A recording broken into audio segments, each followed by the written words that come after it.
ImmunityBio is traded on the Nasdaq and is currently trading at $2.28. You can see here the majority shareholder is Patrick Soon-Shiong. According to Simply Wall Street, he holds a 42% stake in ImmunityBio. But that doesn't paint the full picture of his ownership, because he also owns the two entities that you can see listed here. California Capital Equity LLC, who hold a 30.4% stake of ImmunityBio, and Nantworks LLC, who owns 6.09% as well. And so with this in mind, he holds a total of 79% of ImmunityBio. And so Patrick Soon-Shiong has a net worth of $5.7 billion according to Forbes. He's a self-made pharmaceutical billionaire who is from South Africa. He was born in South Africa and is the son of Chinese immigrants, and actually grew up in South Africa during the apartheid. You can also see here that Dr. Patrick Soon-Shiong is the Global Chief Scientific and Medical Officer of ImmunityBio. And right here it states that at ImmunityBio, we envision a day where we no longer fear cancer, but are able to conquer it thanks to the biological wonder that is the human immune system. Our scientists are working to develop remarkable new therapies to facilitate the attack and elimination of cancerous or infected cells today, while building immunological memory for tomorrow. The goal is to reprogram the patient's immune system and treat the host rather than just the disease. And so this is really important simply because what Patrick Soon-Shiong and ImmunityBio are doing here is effectively they're building out their moat or unique service proposition to the market. They're developing new treatments for infectious diseases and cancer that will no longer require radiation or chemotherapy. And so effectively the treatments that ImmunityBio are developing, which you can see in their pipeline right here, aim to strengthen the patient's immune system and effectively give it a memory so that in future, when there are future cancerous attacks, the body's immune system can recognize that and put up a defense in order to protect that patient from future threats or attacks of a cancer. And this is effectively completely game-changing if he can see this through.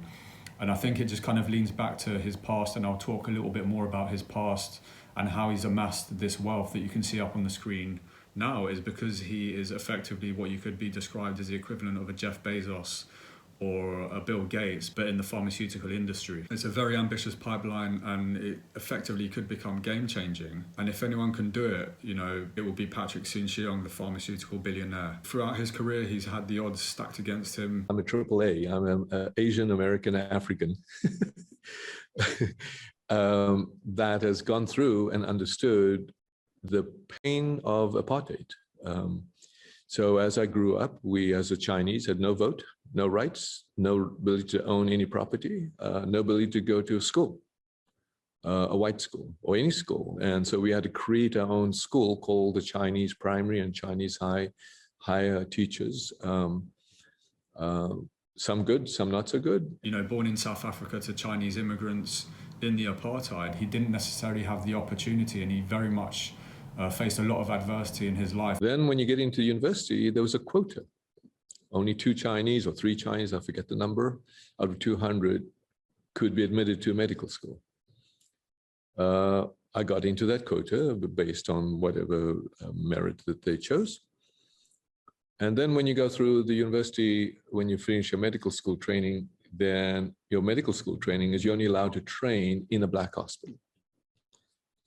Now, people may think that's a horrible thing. I thought it was a wonderful thing, because the experience had exposed me to be able to see the pain and the suffering of kwashiorkor, malnutrition, TB, all the diseases that underserved people suffer, exposed me to the need of these inequalities very, very early on as a medical student.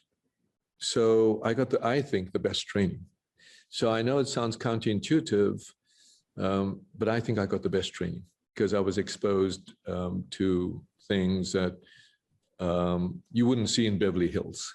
He then moved over to Canada and studied to become a medical doctor before moving to the US, where he managed to build this fortune by developing new treatments and selling on those companies to larger pharmaceutical companies. You can see here it states that Dr. Soon-Shiong serves as the founder, chairman, and chief executive officer of 2 public pharmaceutical companies, American Pharmaceutical Partners, also known as APP, and Abraxis Bioscience. You can see this article here that states that Soon-Shiong to sell APP So American Pharmaceutical Partners, Los Angeles billionaire Patrick Soon-Shiong has agreed to sell his Illinois-based drug business for $3.7 billion plus the assumption of $940 million in outstanding debt. The deal, one of the largest in the healthcare sector this year, eventually could be worth up to $4.6 billion if certain milestones are met. The buyer is Fresenius SE of Frankfurt, Germany, and you can see here that Celgene to buy Abraxis Bioscience for $2.9 billion according to Reuters, who reported the transaction hands more than $2 billion to Patrick Soon-Shiong, Abraxis' founder and executive chairman, who held some 33 million shares or more than 80% of the company. And so as you can see from the pipeline, they already have this first treatment that's been approved by the FDA. In the next video, I'm just going to go into a little bit more detail about the pipeline at the moment. I'm going to unpack a little bit as to why they're trading at the current price. You know, a little bit undervalued in my opinion, considering how ambitious the pipeline is. And also simply because, you know, it's Patrick Soon-Shiong here that we're talking about, who has this proven track record, this pedigree, which is something that I always talk about when I'm looking to invest, is to look at the individual spearheading the company. And so keep an eye out for that next video if you're interested. Like I said, I'll dive into the pipeline a little bit more, the status of different treatments in the pipeline as well, and unpack a little bit more as to why they're trading at what I would consider to be quite a reasonable entry point. But look, thanks so much for watching, and I will see you in the next one. Take care.